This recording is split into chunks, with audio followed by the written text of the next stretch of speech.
Bem, boa noite, graça e paz.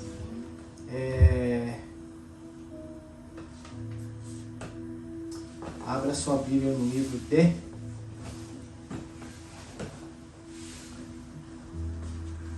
Primeira Tessalonicenses 2, versículo 13.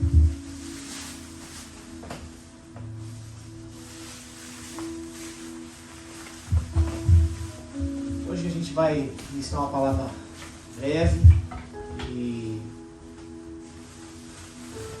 se fosse um resumo de tudo aquilo que a gente vem ministrando ao longo dessas semanas, desses meses, a respeito de Novo Pacto, a respeito de Velho Pacto, a respeito de o que é o Reino de Deus, o que é nós vivemos no reino invisível, mas que é real, ou seja, mundo espiritual. E o que isso pode fazer, ou qual é o impacto que tem, não só nas nossas vidas, mas na vida de outras pessoas, né? O quão importante é você entender como as coisas funcionam, não digo funcionar de uma maneira automática, né? Mecânica, mas querendo ou não, existe um mundo o qual a gente não vê, mas como eu disse, o qual é real. E neste mundo invisível, ou o reino do Espírito, ele é um reino que tem os seus protocolos.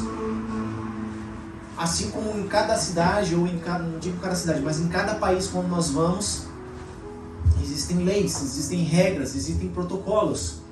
Por exemplo, no Catar, se você chega lá no Catar, existe um protocolo para o homem se vestir. Existe um protocolo para a mulher se vestir. Mas isso por conta da cultura deles. Então existe toda uma lei, digamos assim, que rege aquele país, aquela nação. E eles andam debaixo dessas regras, debaixo dessas leis ou debaixo desses protocolos. Então o reino do Espírito nada mais é do que isso também. Existem as suas leis, existem as suas regras, existem os seus protocolos, as suas maneiras de fazer as coisas, as quais não são as nossas maneiras, mas a maneira que o Senhor requer de cada um de nós.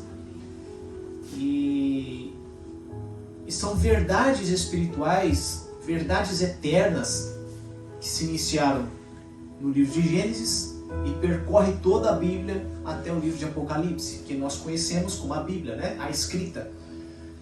Mas o mundo espiritual é um mundo ao qual a gente... Então, muitas vezes a gente, quando aprende algumas coisas sobre o reino de Deus, sobre o Evangelho, então a gente quer sair para evangelizar. Muitas das vezes a gente vê as pessoas falando, eu quero fazer missões em uma outra nação. Mas o que a Bíblia nos ensina é que realmente nós devemos pregar, né? Ide e pregai as nações. Porém, antes do ide existe algo que precisa primeiramente nós buscarmos, que é o quê? Conhecer a Cristo. Você não tem nada e eu também não tenho nada para oferecer para as nações se primeiramente nós não tivermos a Cristo em nós. Se primeiro nós não formos transformados em Cristo. Se primeiro nós não estivermos cheios de Cristo, rendido a Cristo, pouco você fará, porque Deus não usa pessoas, Ele utiliza o seu corpo, cujo cabeça é Cristo, a sua igreja e não a sua ou a minha denominação. O que eu quero dizer com isso?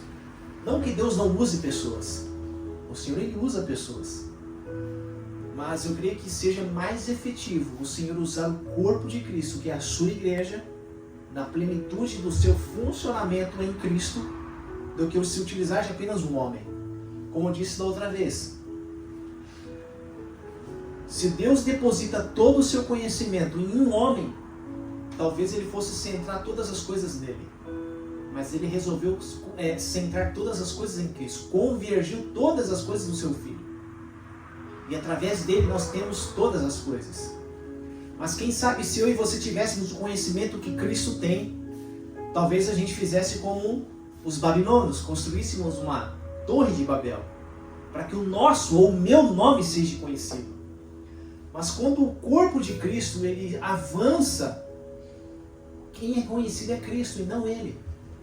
Como diz Paulo, Paulo não, acho que foi João, que eu diminua e que ele apareça. Mas quando nós não temos esse entendimento, digamos assim, ou porque nós não fomos pregados na cruz ainda, muitas das vezes o nosso ego infla e a gente fala que diminua Cristo e eu apareça. Mas passa a ser o contrário. Então vocês lembram da última palavra que nós falamos a respeito do corpo bem ajustado, conectado, cresce e edifica-se a si mesmo em amor na medida que cada um realiza a sua função. Por quê? Porque Deus, ele resolveu, ele decidiu o quê? Distribuir as suas graças ministeriais aos apóstolos, profetas, evangelistas, mestres e pastores. Para quê? Para que haja o aperfeiçoamento do corpo de Cristo. Para que todos cheguem na plenitude do conhecimento de Jesus. Nas medidas do seu amor. Então, através desse corpo edificado em amor, ele pode usar para edificar as nações. Então, Deus deseja que seu Filho seja conhecido nas nações, e não a um homem. A glória de Deus é que Cristo seja visto através de mim e através de vocês. E essa é a glória. Deus, ele é glorificado quando nós o fazemos conhecido através de nós. Aí sim o Senhor é glorificado na minha e na sua vida. O que é a glória de uma semente de rosa? É a manifestação da flor. Quando a flor se manifesta, essa semente ela alcança o seu estado final de glorificação. A glória da semente é a manifestação da flor. Assim somos eu e você. A nossa glória é fazer com que Cristo seja manifesto e conhecido através de nós. Então o benefício do Evangelho ou o aumento de Cristo em nós não são as coisas que recebemos, mas Cristo em nós. Não trata-se de bênçãos internas, aliás, trata-se de bênçãos internas e não de coisas externas. Ainda que elas façam parte, façam parte do reino, digamos assim, Porque o Senhor ele fala, buscai primeiro o seu reino e a sua justiça, e as demais coisas vos serão acrescentadas. E quando a gente vai ler os textos acima, são as coisas materiais, as quais estavam preocupados naqueles dias. Ele fala, por que vocês se preocupam? Não se preocupe, busque o reino de Deus e a sua justiça, e todas essas coisas que vocês se preocupam vão ser acrescentadas. Então as bênçãos materiais elas vão ser as consequências, ou um bônus, digamos assim, quando o avanço do reino está primeiramente em nós. Então essas coisas passam, na verdade, nos perseguir, como diz o texto. As bênçãos te alcançarão. Elas correrão atrás de vocês. Elas correrão atrás de nós. Então nós não precisamos ficar correndo atrás de nada. Elas vão vir e vão nos alcançar. Amém? Então o Evangelho se trata de câmbio de mentalidade, de governo, e não mudar as circunstâncias da minha e da sua vida. O Evangelho ou o Cristo não veio para que a minha vida seja mudada, mas que a nossa natureza seja transformada, e não as condições temporais dos problemas, digamos assim, ou das circunstâncias adversas que sobrevêm sobre as nossas vidas. Como nós já conhecemos, Jesus disse, no mundo vocês vão ter aflições. E ele deixa uma outra palavra, mas tem de bom ânimo, porque eu venci o mundo. Ou seja, as aflições deste mundo elas vão vir. E se eu venci, vocês também podem vencer. Por quê? Porque ele está em mim e em você. Então o que muda é a sua maneira de pensar e agir nas circunstâncias que você atravessa. Então o problema não está nas dificuldades, mas em como você as atravessa. E nós já falamos a respeito disso. Quando as dificuldades elas sobrevêm, não importa quais elas sejam. O que importa é com quem nós estamos. Porque elas vão passar. Elas são temporais, elas têm data de validade para vencer. Mas em Cristo, se nós permanecemos nele, não, é algo eterno. Nós vamos vencer independente de qualquer coisa. Então não importa se você perdeu, não importa se você está doente, não importa. O que importa é como nós vamos atravessar por todas essas situações. Em Cristo Jesus. Lembra dos 3 amigos, Sadraque, Mesaque e Abednego? Eles foram sentenciados a entrar no forno. E aí o que o camarada lá fez? Aumenta 10 vezes, 100 vezes mais, eu não me recordo. Mas ele disse, aumenta. Então não importa o quanto da fornalha esteja aquecida. O que importa é com quem você entra nela. Amém?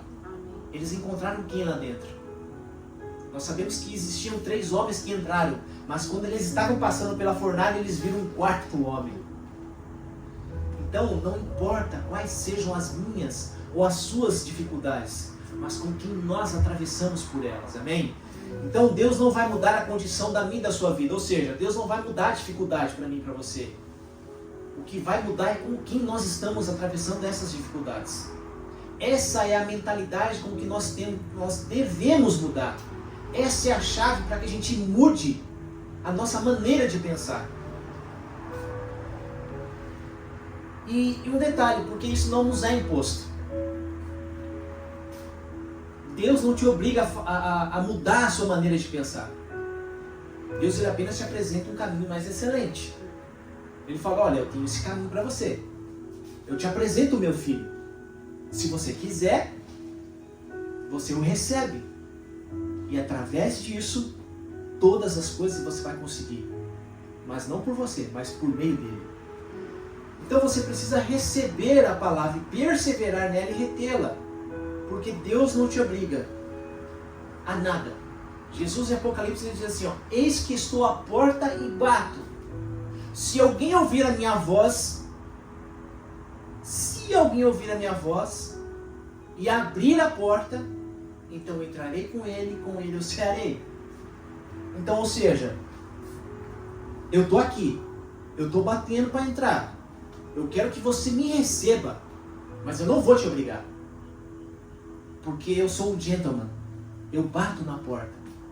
Então, se você abrir a porta e você me receber, se você guardar o que eu tenho para te dizer, se você guardar as minhas palavras, se você guardar as minhas verdades, aí então, e você continuar em perseverar nas verdades que eu te entregar, aí sim, você vai ter forças para passar por qualquer adversidade.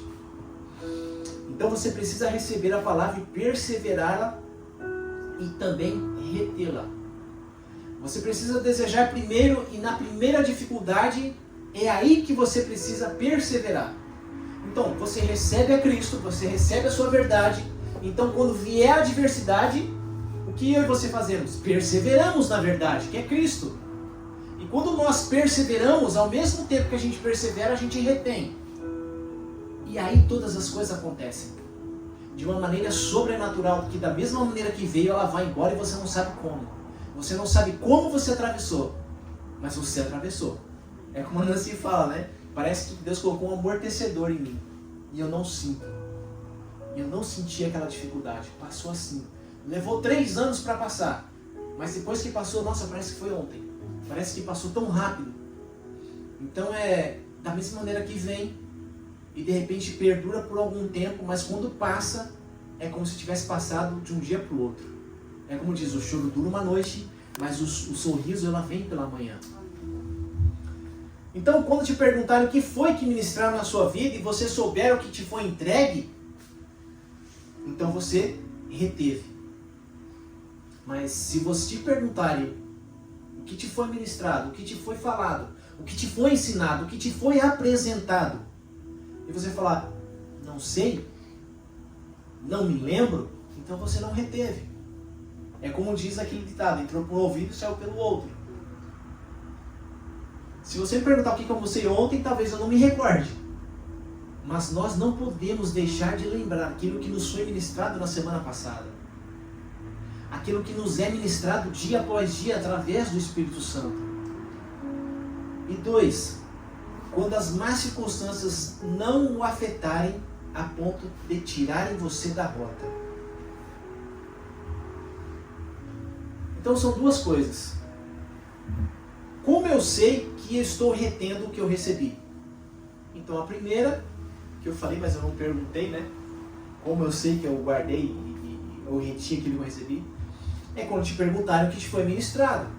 E você souber o que te foi entregue. E o 2 é quando vierem as más circunstâncias e essas más circunstâncias não me afetarem a ponto de me tirarem da rota. Ou seja, De que me adianta ir para a igreja se eu estou passando por dificuldade? De que me adianta dar dízimo se está vindo só contra o pagar? De que me adianta dar oferta se eu continuo sem dinheiro? De que me adianta dar primícia se eu não estou vendo nada? Como diz, nós não fomos chamados para ver, nós fomos chamados para crer, para depois nós vermos. E ainda que eu e você não viemos a ver, nós temos que continuar crendo. Que aquele que tem poder, teve poder, ou teve poder para vencer a morte e ressuscitar, é fiel para cumprir. Independente se vai ser hoje, amanhã, semana que vem, mês que vem, o ano que vem. Nós precisamos perseverar. Aquele que perseverar até o fim vai receber o quê? A coroa da vitória. Está falando de quê? Uma continuidade. Perseverar. Em quem? Na minha força? Não. Nele. Em Cristo. Fale para a pessoa que está ao seu lado. Retenha o que você tem recebido. Agora nós vamos ler 1 Tessalonicenses 2,13. 1 Tessalonicenses 2, versículo 13 diz assim: Por isso também damos sem cessar graças a Deus, pois havendo recebido de nós a palavra da pregação de Deus, a recebestes não como palavra de homens, mas segundo é na verdade, como palavra de Deus, a qual também opera em vós, os que crestes. Ou seja, 1 Tessalonicenses está falando assim, ó.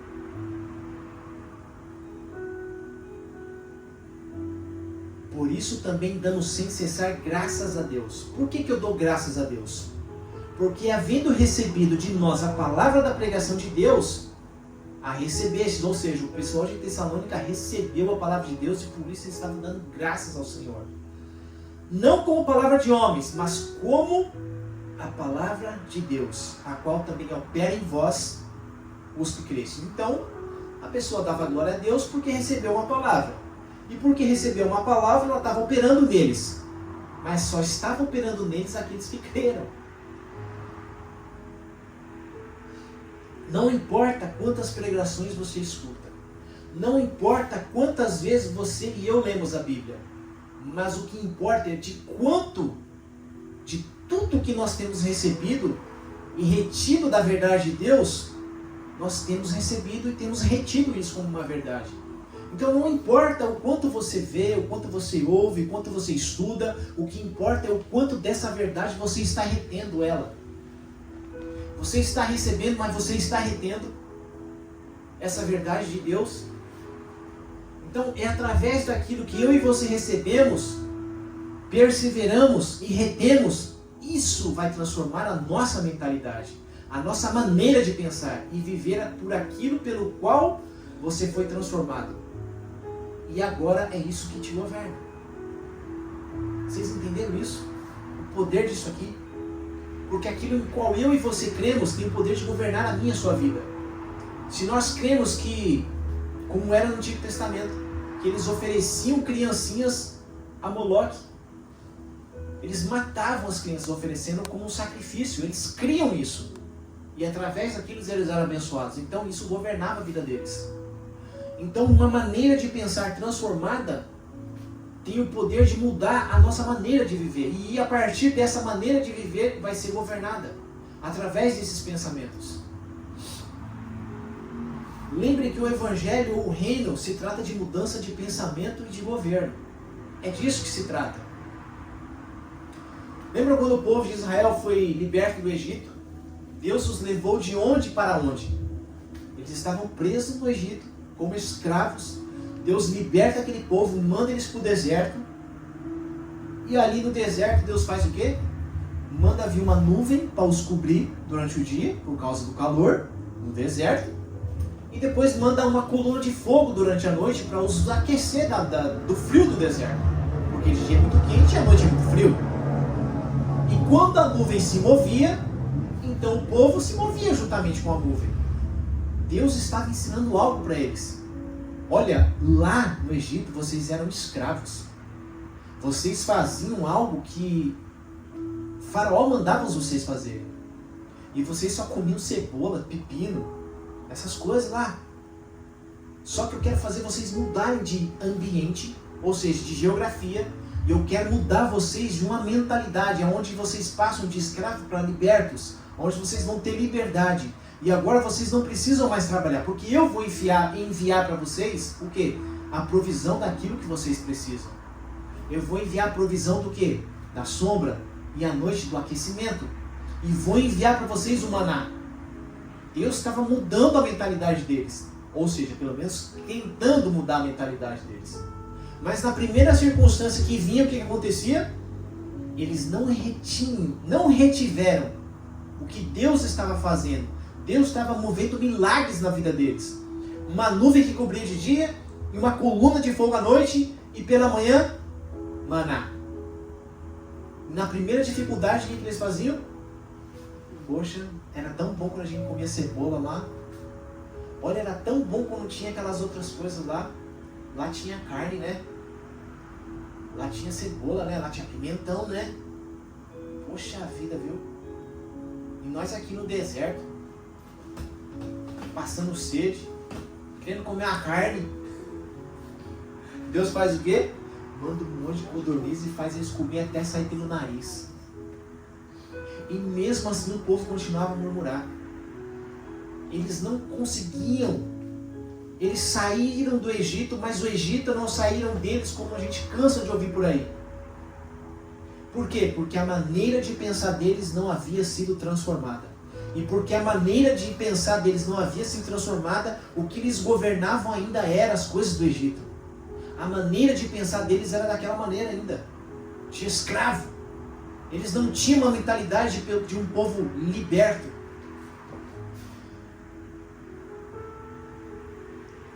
Eles não entenderam que a partir do momento que foram libertos do Egito, o governo sobre eles tinha mudado.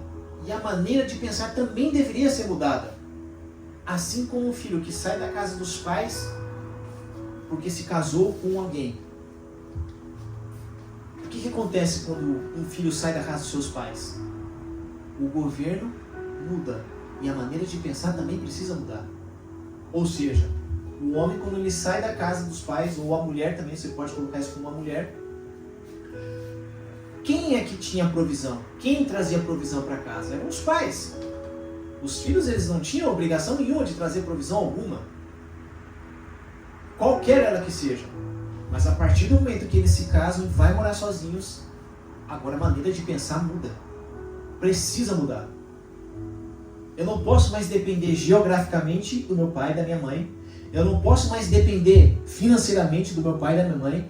E eu não posso depender mais do meu pai e da minha mãe geograficamente também. Aliás, sentimentalmente, né? Eu não posso ficar ligado a eles a um sentimento. Por quê? Porque a minha maneira de pensar precisa mudar. O governo da minha vida agora mudou. Agora sou eu quem governa a minha casa. Agora sou eu quem trago a provisão para a minha casa e para o meu lar. Agora sou eu quem edifico em sabedoria a minha casa. Então muda tudo. Muda o governo e muda a maneira de pensar. É isso que o reino de Deus se aplica na nossa vida. Nós saímos do nosso mundo onde nós estávamos em trevas e fomos lançados, transportados, transladados para o reino de luz. Agora o governo não é mais um governo de trevas, agora é um governo de luz. Então a nossa maneira de pensar ela também precisa mudar.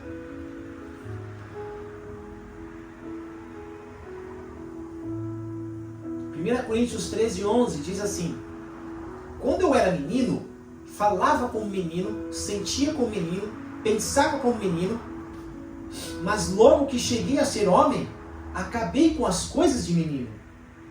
Ou seja, todos nós passamos por um momento de transição na nossa vida.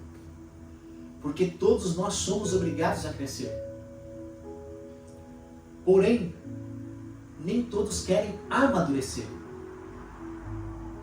Crescer nos é obrigatório, mas amadurecer não.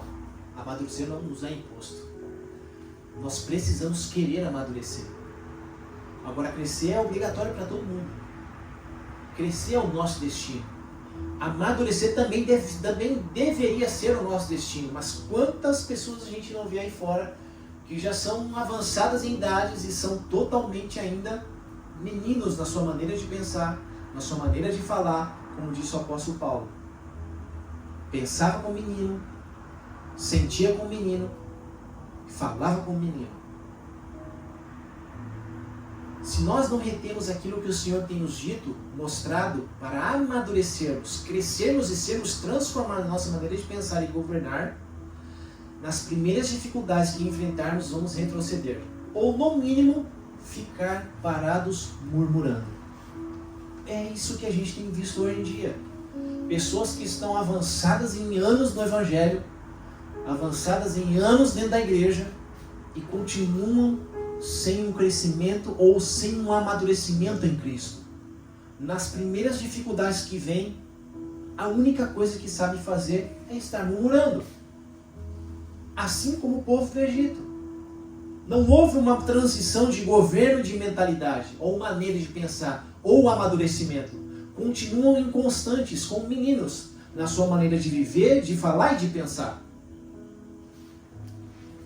Lembram do povo de Israel que, apesar dos inúmeros milagres que eles viram, eles não reteram nada e nem mudaram sua maneira de pensar. E aquilo que os governavam não foram transformados e sempre queriam voltar para o Egito.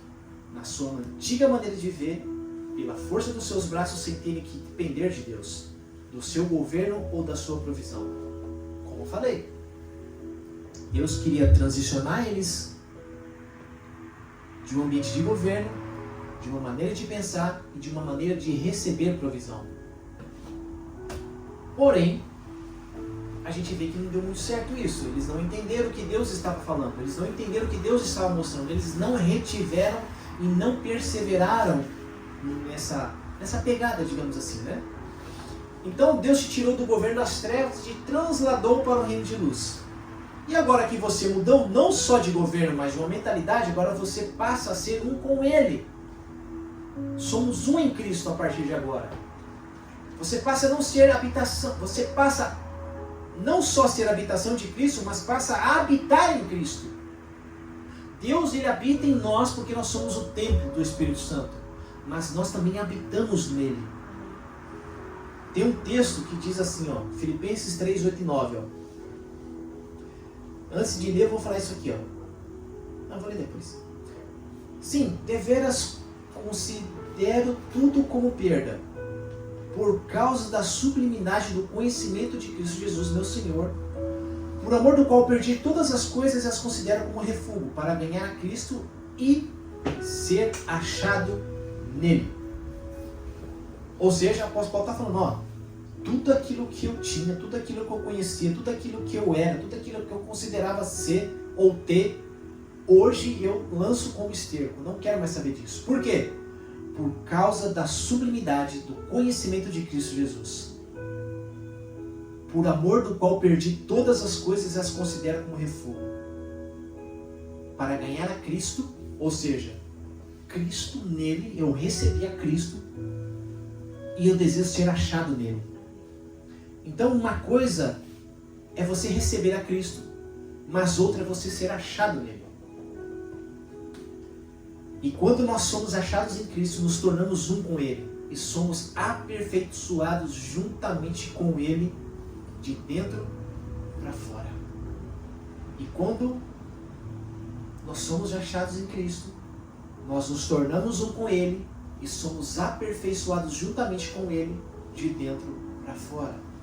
Mateus 5,48 diz assim: sede vós, pois, perfeitos, como é perfeito o vosso Pai que está nos céus.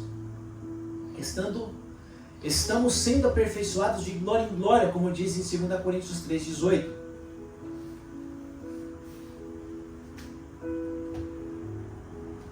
E, ao nos tornarmos um com Cristo, podemos viver num outro ambiente onde tudo é possível. Nós somos não só abençoados nas regiões celestiais com todas as sortes de bênçãos, mas também Ele nos assentou juntamente com Ele, acima de principados e potestades. Ou seja, nós estamos num outro ambiente, juntamente com Ele. Somos feitos de alma, corpo e espírito, amém? Somos um ser tricotômico. Nosso espírito, após a queda, ficou sem vida, e a nossa alma passou a governar. E tudo o que eu faço é por causa da vontade da minha carne. Mas em Cristo, agora eu posso ter uma vida no Espírito. E quando eu recebo como meu Senhor, o meu Espírito se torna um com Ele. Isso está escrito em 1 Coríntios 6,17. E agora que eu não faço mais a minha vontade, ou a vontade da minha carne, porque quem me governa é o meu Espírito, que se tornou um com Cristo. Então o papel da minha alma agora é expressar a Cristo que habita em mim. Pois por isso quando Paulo diz que ninguém mais conhece o segundo a carne, é porque agora eu vejo a pessoa através do Espírito. O Espírito que se fundiu com Cristo e se tornou um com Ele. Então, a cruz ela é a conexão que faltava para o aperfeiçoamento não só do Antigo Testamento, como das nossas vidas. Em Hebreus vai falar isso. Contudo, o ministério sacerdotal que Jesus recebeu é superior ao deles, como também a aliança da qual ela é mediador é superior à antiga, porque se baseia em promessas superiores. Hebreus 8,6. Então o novo pacto ele é superior ao antigo pacto. O sacerdócio de Cristo ele é superior aos sacerdotes que andavam no antigo pacto.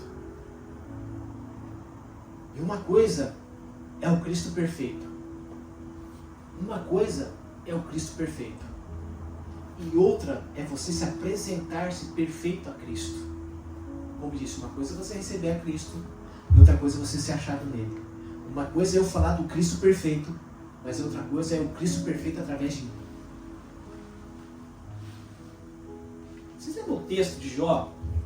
Que quando Satanás vai ter com ele lá, Satanás chegou nele, em Deus lá, Deus falou assim para Satanás: olha lá meu servo Jó. Aquele cara, aquele rapaz, ele é o cara. Aí Satanás indagou ele: mas é claro que ele é o cara, né? Você dá tudo para ele. O que eu estou querendo dizer com isso? É como se Deus estivesse falando para Satanás assim, ó, você está vendo Jó? Ele manifesta o meu Filho Cristo. Ele manifesta Cristo perfeito. O Cristo perfeito que habita nele é uma coisa, mas o Cristo perfeito que ele demonstra, o Cristo perfeito que ele expressa através da vida dele, é outra coisa. Aí Satanás fala: é claro que você dá tudo para ele, né? É disso que eu estou falando. Uma coisa é Cristo estar em mim, outra coisa é ser achado nele. Uma coisa é eu falar do Cristo perfeito, mas outra coisa é eu expressar Cristo perfeito através de mim. São duas coisas totalmente diferentes umas das outras. Ser encontrado em Cristo e expressado em nossas vidas é fundamental para alcançarmos outros pela pregação da nossa vida. Primeiro pela pregação do Evangelho, mas depois pela pregação da minha vida. Por quê? Porque eu e você somos cartas vivas. Por isso que a gente fala, às vezes a gente não precisa falar do Cristo da Bíblia. Basta você manifestar aquilo que você porta. Basta manifestar o Cristo que foi desenvolvido, o Cristo que foi formado e gerado em você. Você não precisa nem falar da Bíblia. Por que pessoas, como o Felipe falou outro dia para mim, nossa, os caras lá os amigos da Mieco olhou para mim e gostou de mim. Não é porque gostou porque ele é bonitinho. Não é porque gostou porque ele é bonzinho. Porque existe um Cristo que habita nele, que fala muito mais daquilo que ele é. É por isso que as pessoas se achegam na minha e na sua vida. Não por aquilo que eu e você somos ou temos, mas é por aquilo que nós portamos. É por aquilo que se move dentro de nós, que não se diz respeito a nós mesmos, mas se diz respeito a Ele. Então isso é você manifestar a Cristo sem você falar da Bíblia. Sem você abrir um versículo e fazer a pessoa engolir ali o que você está falando. Você apenas expressa o seu amor através daquilo que você faz, daquilo que você fala, e como você trata as pessoas lá fora. Amém? Então, quando nos tornamos um com Cristo, a nossa vida é transformada de dentro para fora. É Cristo habitando em nós, e a nossa missão para ser e expressar sua natureza em tudo que fazemos. Ou seja, não é só expressarmos a Cristo quando estamos dentro da igreja, mas em tudo que nós fazemos.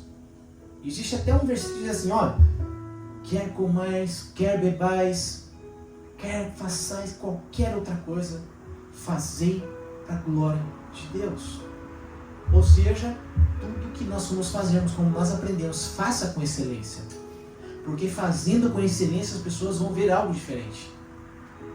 Vai ver que você tem algo ali que eles não sabem o que é, mas eu quero ela. Tal pessoa está aí? Tá, então marca o horário porque eu quero ela. É ela que eu quero. Por quê? Porque é Cristo se movendo dentro dela. É Cristo se movendo dentro de nós. Não se trata daquilo que eu sou, daquilo que eu faço, mas é como eu expresso aquilo que eu porto. É diferente. Então a cruz representa o ponto crucial desse processo, onde encontramos a conexão necessária para o aperfeiçoamento em nossas vidas. Em todo o processo que vivemos, quer sejam as dificuldades, quer sejam milagres, são para o aperfeiçoamento de Cristo em nós. Então tudo que nós viemos a viver, quer seja bom, quer seja ruim, tudo está colaborando para o aperfeiçoamento de Cristo na minha e na sua vida. Por isso, retenha o que é bom, que é um sinônimo para a palavra reter. O que é reter? É preservar, guardar, conservar, manter na sua posse, segurar, pegar. Tudo que eu e você retemos, aliás, recebemos do Senhor como uma verdade, ou seja, a gente sabe que a verdade não é uma palavra, a verdade não é uma coisa, a verdade é Cristo. Tudo aquilo que eu e você recebemos de Cristo, retenha. Guarde. Manter na sua posse. Conserve. Guarde, persevere. Segure. Pegue isso. Retenha o que é bom. Para quê? Quando vier o dia mau, quando vier o dia bom, quando vier alguém, você tem quem apresentá-lo. Você tem o que apresentar para isso. O Senhor é aquele que me fortalece quando tiver na sua dificuldade. O Senhor é quem me deu quando você recebeu uma bênção. Olha, vem cá, eu vou orar pela sua vida. Estou passando uma dificuldade, você não tem como me ajudar, vamos orar. Eu vou te apresentar um caminho mais excelente. Não para você conquistar coisas, mas para que a sua vida seja transformada. Então, essa palavra dessa noite é para que eu e você venhamos a reter tudo aquilo que nós viemos a ser expostos. E como a gente aprendeu, tudo aquilo que a gente é exposto, a tudo a qual nós formos expostos, não tem como a gente falar, eu não sabia. Não vai ter essa desculpa naquele dia que o Senhor vier buscar. Não digo buscar a sua igreja, mas naquele dia, quando eu e você estivermos diante do Senhor, não vai ter como eu falar para o Senhor quando Ele requerer algumas coisas de nós. Senhor, eu não sabia. Acho que vai ser até interessante, que o Senhor vai pegar um telão como esse aqui assim, ó. Avança aqui, ou retrocede aqui. Ó, você está vendo aqui, ó? Ó, você está sendo ministrado por isso aqui, ó. É isso aqui que eu estou cobrando de você agora. Você falou para mim que não sabia, mas olha aqui, ó. E é interessante, porque a Nancy às vezes ela vinha com umas coisas comigo. Olha, mas eu falei tal coisa pra você. Não, você não falou. Eu falei. Você quer ver como eu te falei? Lembra tal situação, lembra aquele dia, lembra aquela cor, lembra aquele não sei o quê. É mesmo que você falou. O que aconteceu? Eu não retive. Eu não guardei, eu não segurei, eu não preservei. Como eu falei, entrou por um ouvido e saiu pelo outro. Então eu não retive. E aí quando veio o dia do enfrentamento, digamos assim, eu não sei. Você não me falou. Não, mas eu te falei, você quer ver como você esqueceu? Lembra isso aqui, isso aqui, isso aqui, isso aqui. É mesmo, né? Só que naquele dia não vai ter o é mesmo, né? Amém? Então, que essa palavra venha a mexer no meu e no seu interior. Porque algumas coisas que eu falei, muitas das vezes pode até ter parecido, não digo agressivo, mas o que eu quero mostrar para mim e para você, não só para você, mas para mim também, que existe um processo pelo qual todos nós passamos. que existe um lugar de onde nós somos arrancados e aonde nós somos colocados. Porque do lugar onde nós somos arrancados, existia uma maneira que governava o nosso pensamento, uma maneira de falar, uma maneira de pensar, uma maneira de agir. Porque é aqui nesse lugar que nós estávamos. Mas quando nós fomos arrancados daqui, fomos colocados em outro lugar, o ambiente mudou, o governo mudou, a maneira de pensar mudou. E se nós não mudarmos a nossa maneira de pensar, para que o governo venha a ser dessa maneira de pensar, a gente vai passar por algumas coisas as quais é o que a gente tem visto hoje em dia.